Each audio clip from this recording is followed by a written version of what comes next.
Previously on Project Maverick 1000, we went over the entire budget and recap of the project. We couldn't finish it entirely because we were waiting for our belt temperature sensor. Now that the sensor is here, it's time to get this project together and get it ready for the trails. On this episode, well guys, guess what just showed up in the mail? The AIM Sports belt temperature sensor. Yeah. Look at that. We're actually going to hop back in time and I'm going to show you some of the final assembly to get the Maverick to where it is right now. I'm not going to lie, I did do some hack work myself on this. Now I'm going to try to clean this up by using a method that I usually use on headlights when they're yellowed and foggy. Huge improvement over what it was before. Holy shit. It's done. Everything is done. Everything's tight. It's ready to go, man. Well guys, guess what just showed up in the mail? That's right, the AIM Sports belt temperature sensor.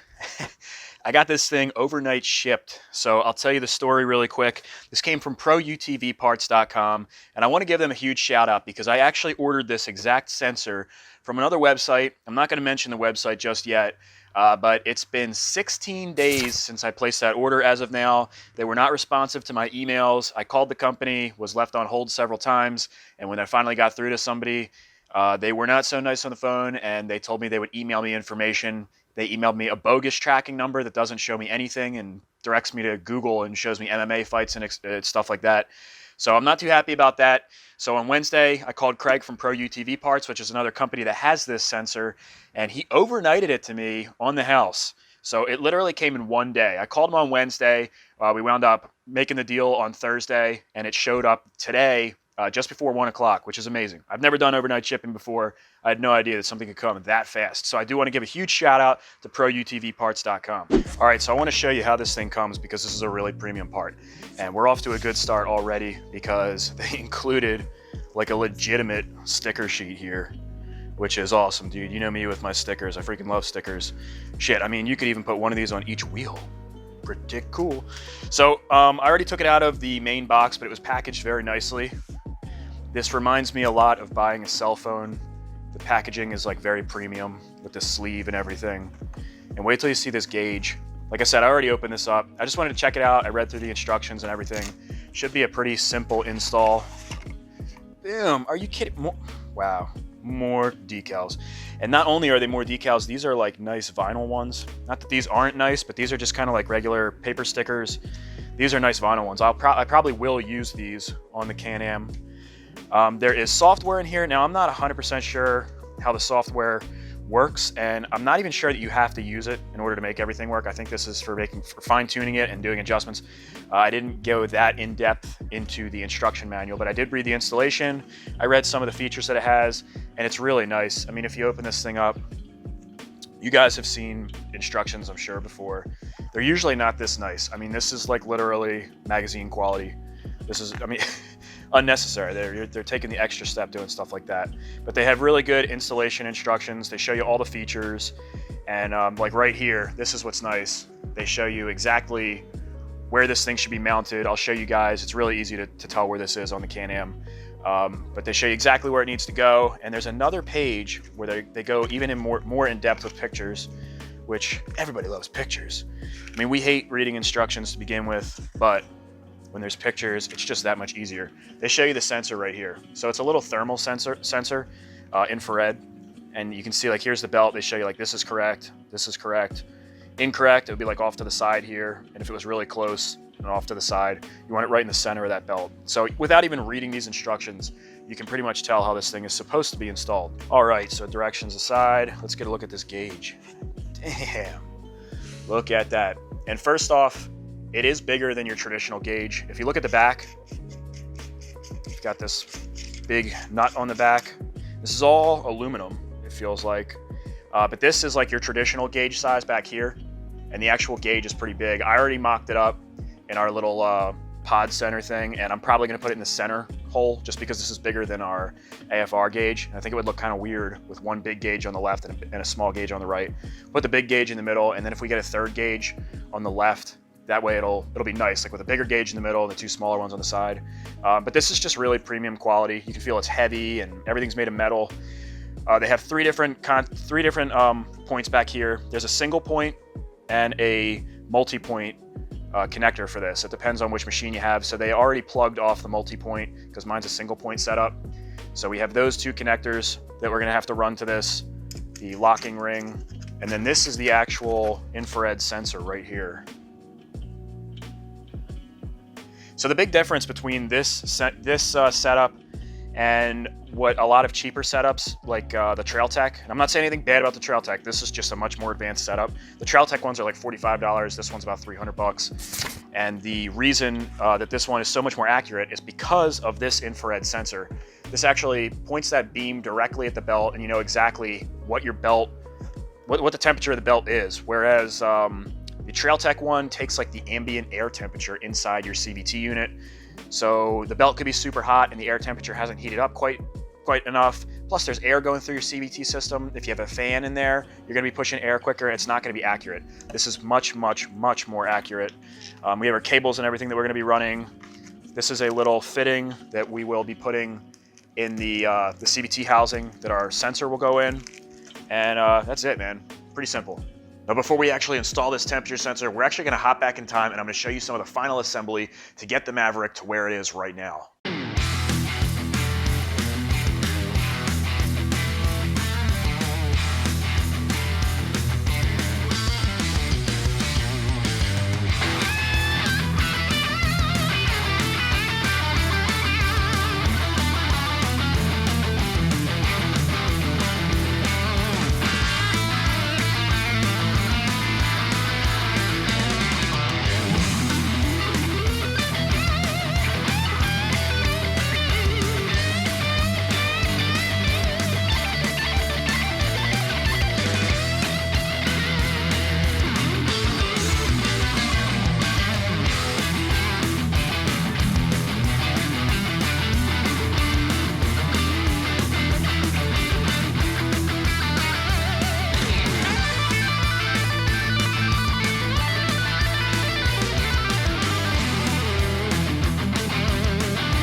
Well, looks like we got a little more hack work to take care of. Whoever mounted this remote winch put it a little bit too close to where the hood goes. And when you try to put the hood on here, you can see it hits. So it doesn't allow you, I'm pushing, it just doesn't let you go all the way up. Like see, this side goes and butts up against it. Over here, you can't do it. So I don't want to pull this out and move it because then we'll have an abandoned hole here. And I think that'll look lousy. Not that we don't already have a whole bunch of abandoned holes. But in an effort to at least salvage this one, I'm going to shave the hood just a tad so that this can fit up in place.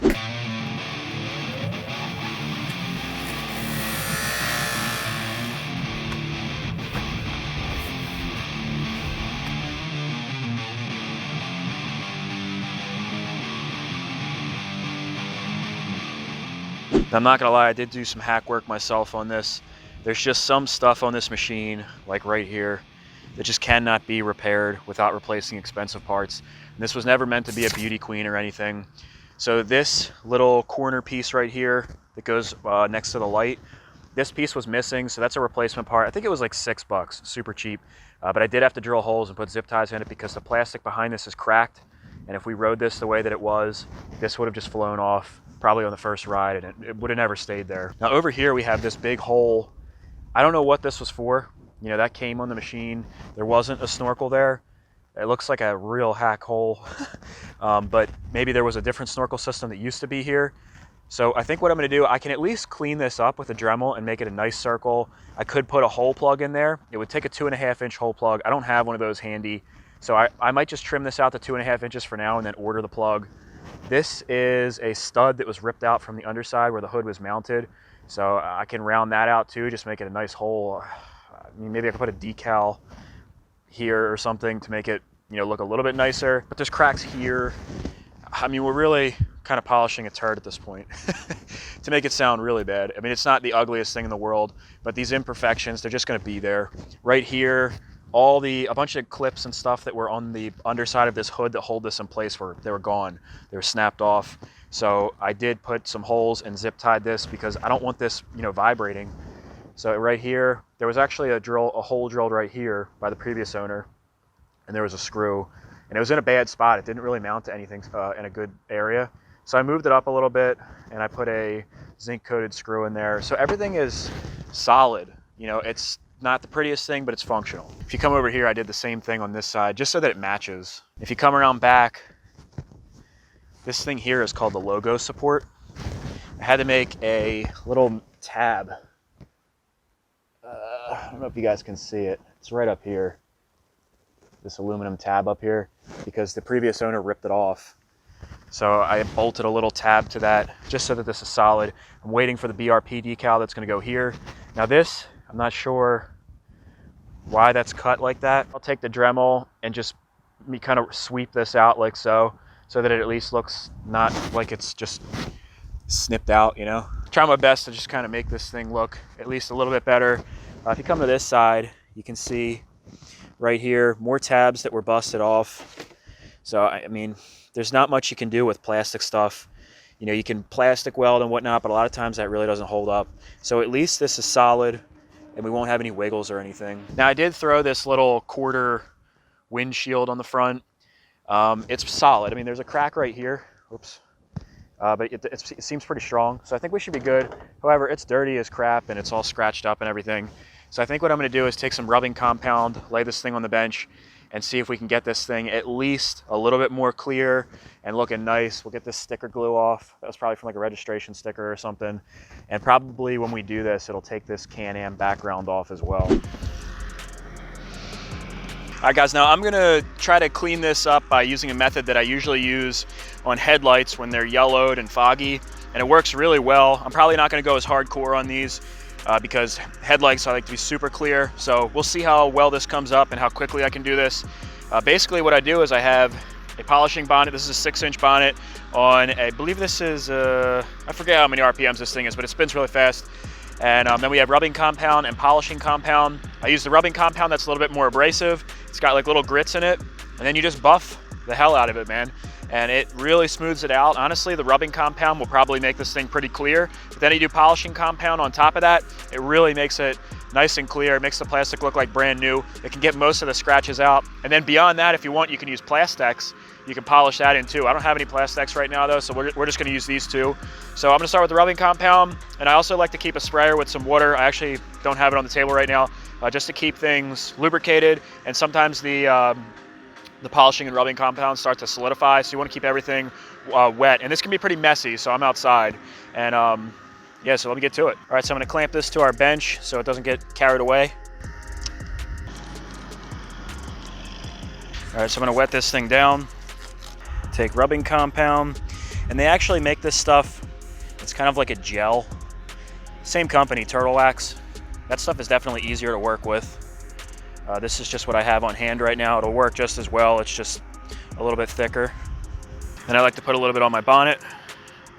And then I'll start this on a really slow setting and just kind of smear it all over and get it evenly spread out.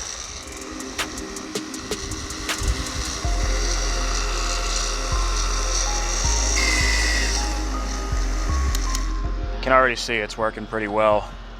Just want to be careful that it doesn't dry out.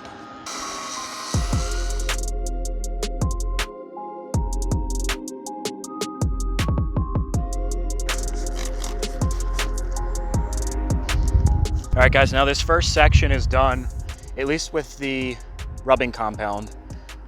You won't really get an appreciation for it until I do the other side. This is the back side, which is probably less scratched up than the front side. You can see, I don't know, yeah, you guys, I think you can see it. There are still imperfections here. If I really wanted to go ham on this, I could get all that stuff out. But like I said before, we're almost polishing a turd here. This thing isn't gonna be perfect, and to go above and beyond and spend all the time getting all these tiny scratches and scuffs out is a waste of time, at least for this build. So you can see the Can-Am watermark back here, or whatever you want to call it, the print, that all came off. So it'll look nice and clean. So I will go ahead and flip this over, and I'll do the other side on here. and I'll show you the side-by-side comparison, and then we'll go ham with it. Not get everything out, but I will go up to the polishing compound to make it a little bit more clear, and we'll throw it on the machine and see what it looks like.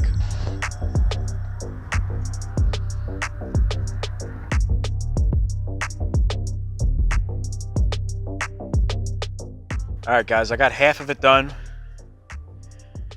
and I did wipe both sides down with Windex, and you can see it's not crazy.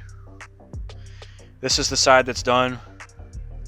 This is the side that's not done. You can see it's like foggy. There's probably really fine scratches in it. That's where you can really see the difference. The way the light's hitting it, right about there is where I stopped. And you can see it gets hazy over there. Whereas on this side, it's a lot more clear.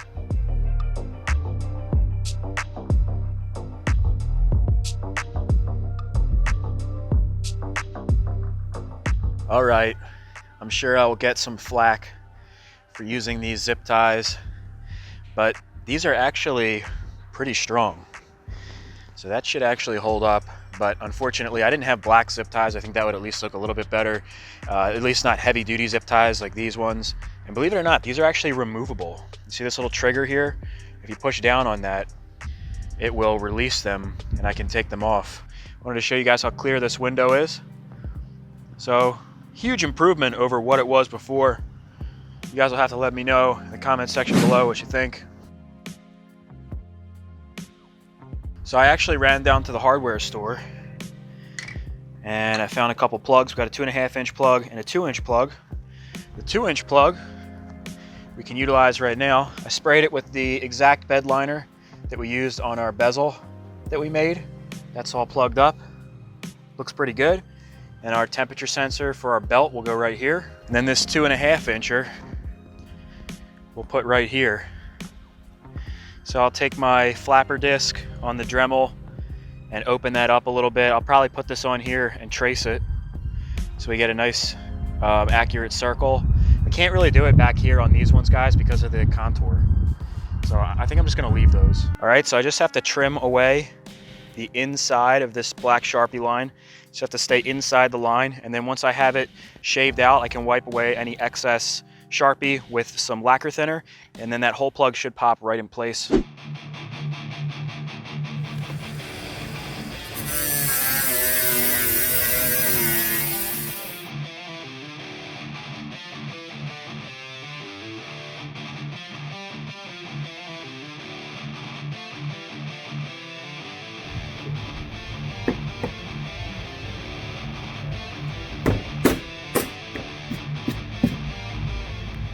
Well, that doesn't look too bad. It definitely looks way better than it did before, no doubt.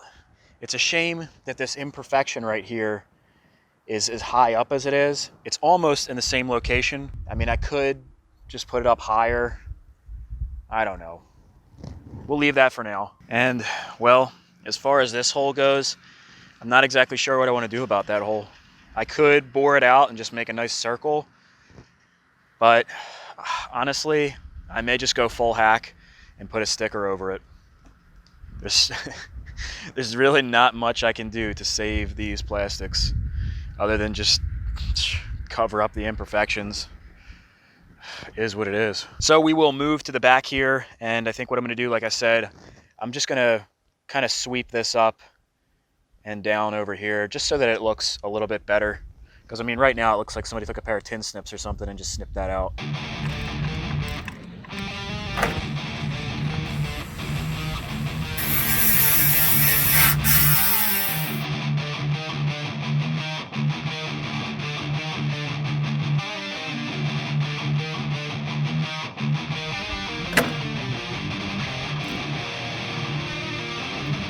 Well, I'd definitely say that that's an improvement in the looks department. At least now it doesn't look like it's been hacked up. So we'll say that this is a semi-hack job. We can mock up our snorkels here and see where to cut holes in the net. What I'll do is just cut like bigger squares and maybe leave this one in the middle, just so that you can see those snorkels peeking through, because we spent so much time making those snorkels. It would be nice to see them a little more. So I think I'll place the other one on there and cut a little section out of the net. This net's thrashed anyway. It's liable to be replaced in the future.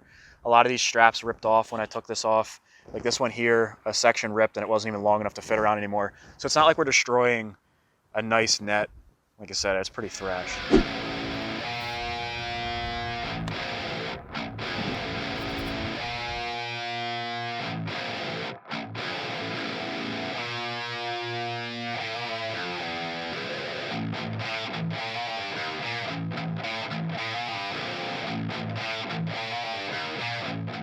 Well, that actually looks pretty cool. Came out pretty clean, actually. Scissors did the job. Plus, now I have these little ninja star things that I can throw at my enemies. Now that we've got most of the finishing touches done, it's about time we go ahead and install that temperature sensor. Okay guys, so I've already pulled out the seat and our body panels and whatnot, and the way that everything is set up, you can see the belt is in the portion of the outer case. So it looks like I'll be putting my sensor right about here. So I'll throw the case cover on there and mark exactly right where the hole will be, so that we'll be, you know, aiming directly at the center of this belt, or at least very close to it. We'll drill our hole, mount that sensor first, and then we'll go about wiring the thing up and getting power to it. And I do have the battery on charge right now. This thing has been pretty much, you know, started, stopped, running lights and everything. We put those LEDs on and whatnot, so the battery was really low, and the winch was not working today. So it's possible that the voltage was too low, but I think the contactor block is actually bad, which if you guys remember in that video, I had relocated up under here, and it is not that uncommon that those go bad. And it was acting kind of funny when I was doing all the wiring for the winch. Honestly, I thought it was bad, and then it started working. So I think it might be like a little intermittent thing, but you can replace those for like 25 to 40 bucks. So I'll probably buy a new contactor. All right, so once again, that sensor needs to be mounted right about here, facing the belt. So I'm just gonna take this pair of calipers and measure how far it is from the edge here. Right about there, it looks like 0.96 inches. And I will factor in the rubber gasket that goes in between here. All right, now I have this brand new rubber gasket for our CVT cover. So I'm just gonna put this in place. Okay, so here's how the cover goes on. So we have 1, 2, 3. Right in between these two is where the sensor needs to go. I want it to be a little bit closer to this side. That's right about where the center of the belt is between the primary and the secondary clutch. So what I'm gonna do is just measure back, factoring in not entirely this gasket because it is going to be compressed, but I'll do probably about half of the width of that, and that should be pretty close to where we need to be. Okay, so I'd say right about there should be perfect. Just to be certain, I want to mock this up on the machine and see exactly where it sets, just to make sure. You know, I could have very easily chosen the wrong gap, and you wind up drilling a hole in the wrong spot, and then you're gonna have to fill it with silicone or something and do some kind of hack work. So we'll just double check this, make sure it looks about right, and then we'll go ahead with drilling. All right, so there's this insert that we're gonna put in, and then a nut on the back. So this is a 5/8 inch, well, it will require a 5/8 inch hole to put this in, and it's made of some sort of alloy. It's not like cheap plastic or anything. And then our sensor threads into this. So that'll make it nice if we have to take this cover off, make it kind of easy to remove. So I think what I'll do is I'll step our bits up, drill our hole, and I'm gonna put a little bit of Yama Bond on here just so that we don't get any leaks, because we still want this thing to be watertight. Now I'm actually gonna drill just slightly higher than my hole, and that's because I don't want that collar, that insert thing, to interfere with this lip right here. So I think if we go off to the side just a little bit, that shouldn't mess with our accuracy of the temperature too much, really at all, and it'll have a nice flush mount. That should be fine.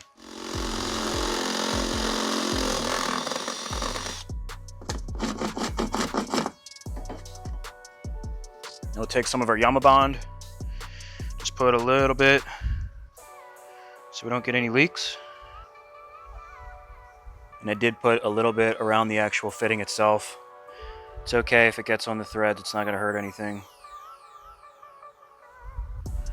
So press that in place. And now I'll just throw this on the back and we'll tighten it up, and this will be done.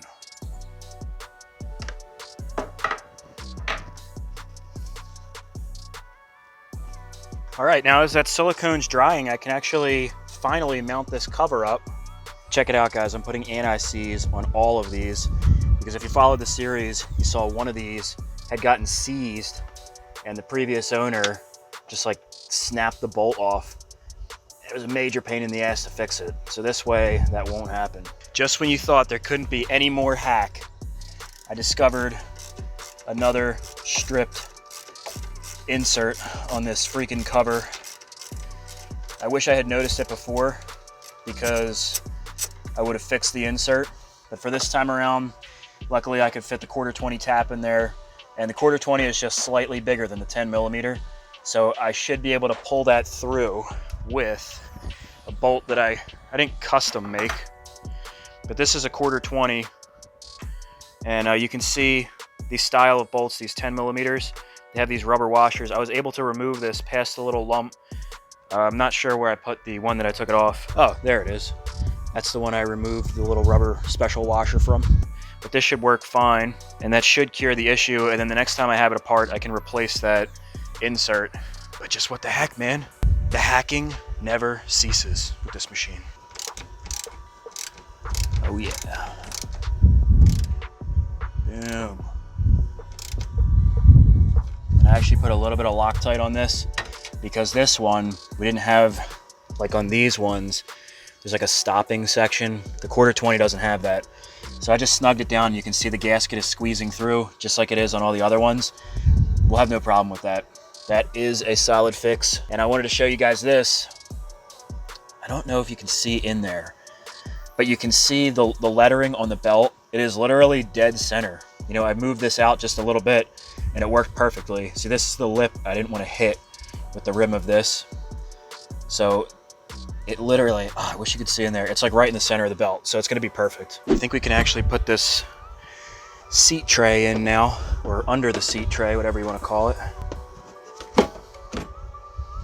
All right, so here's our infrared sensor. Just going to take a little bit of Teflon tape and wrap it on there just to prevent any kind of leaks or anything.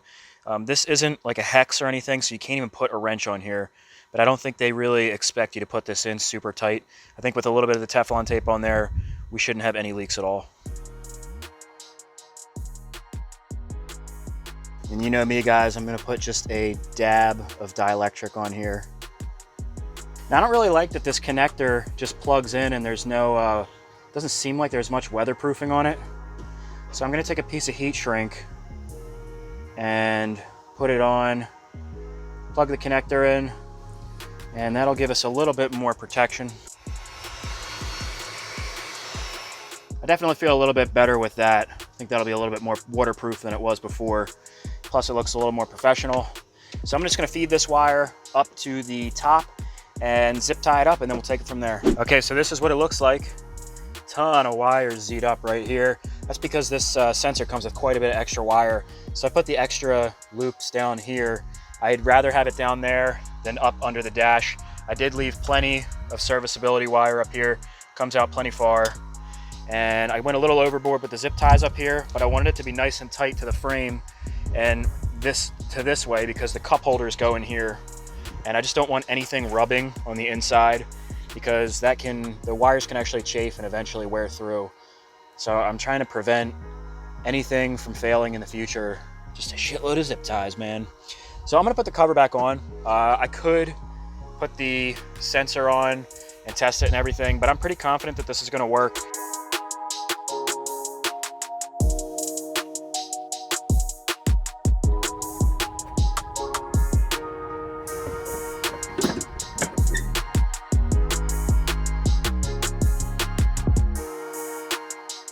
All right, now I got the center console all together. Really the only thing I need to put on is those snorkels in the back. But I wanted to show you guys up here. I have my wires coming through those holes in the back, and my gauges are right here. You can see I moved the AFR to the left side, put this gauge in the middle, the temp sensor, because it's really big, at least in comparison to the other gauges. And then the plug is on the right. I think that looks pretty decent. I think if we put them on the outside, having the different size gauges would look kind of weird. So this is for the power, and they come with these little jumpers Not the biggest fan of that, but really what I'm going to do, it makes it really easy anyways, is down here where our auxiliary power is. This is going to be kind of tough to show you guys. Right here though, literally put these the jumper cables on there, and then you hook the power up to the little jumpers. It's very simple. So I'm going to go ahead and put them on, and then I'll show you what it looks like.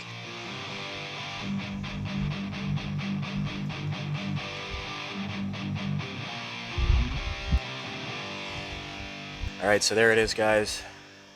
Sorry I can't really show you doing the work. It's really difficult to show the wiring stuff, but all this stuff is zip tied up here, so there's not like excessive stuff hanging.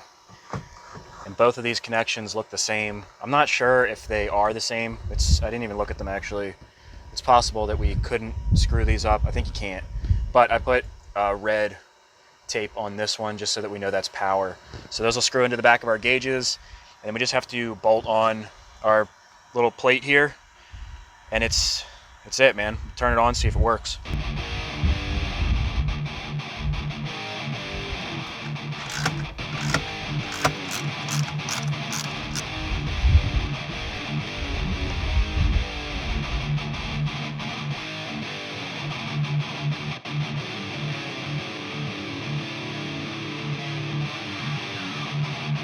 Holy shit. It's done. Everything is done. Everything's tight. It's ready to go, man. I put everything on. The cargo area all bolted up. The only thing we need to do is the graphics. Center console looks really trick. Snorkels look trick. Got the 4-point harnesses in there. They're whooped, but they work. I also switched out those zip ties for some black ones. I think that looks a little bit cleaner. Oh man. So let's fire this thing up and see if that gauge even works. All right, so we got power. 97 degrees.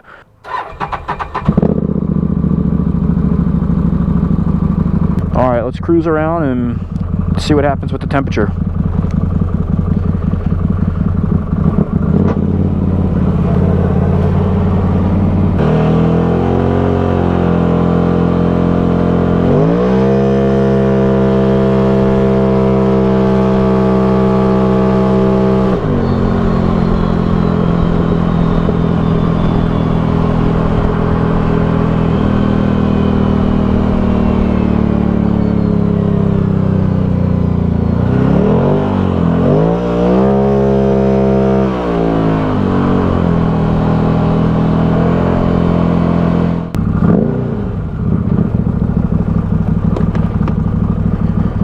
Well, I don't really know what a normal belt temperature is.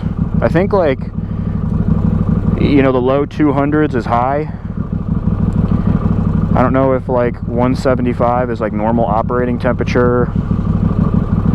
I really don't know. So I should probably research that tonight before I go riding tomorrow. Tell you what though, this thing gonna take a little bit of getting used to. It feels dicey. Even like on the street, going around those corners really aren't that sharp. It could just be me needing to get used to the machine. Maybe I need to do a little bit more fine tuning on the suspension. I don't know. I guess we'll find out tomorrow. But it works. Well, it is faster than the Ranger, that's for sure. Definitely some fine tuning needs to be done. It really does feel kind of dicey. But like I said, it could just be a symptom of me not being used to this machine. I'm really pissed about the winch, not gonna lie. You know, if I had known, I wish the contactor would have gone bad before we put all the plastics and stuff on, but I should be able to get to it without taking too much off. So that really annoys me. So we're not gonna do like a finalization right now. We'll go riding, fix all the little things and tweaks and everything, and then get the graphics, and then we'll clean it up again and do a final video once we have it figured out and all. I'd be more happy doing that once I get the winch fixed and everything. Really pissed about that winch. But yeah, guys, so that is going to be it, man. I appreciate you guys watching. I definitely think it is worth it getting that belt temperature sensor. It looks like it works great. We'll get a really good idea of how it works tomorrow. And I'm just really excited to take this thing out. So I got to get the trailer up here, and the Banshee's all ready to go, but we're going to be going riding. I cannot wait, man. So I appreciate everybody watching. Please give me a thumbs up if you're enjoying this content. If you have any suggestions or anything on this machine, please let me know in the comment section below, and I will see you guys in the next video. Peace out.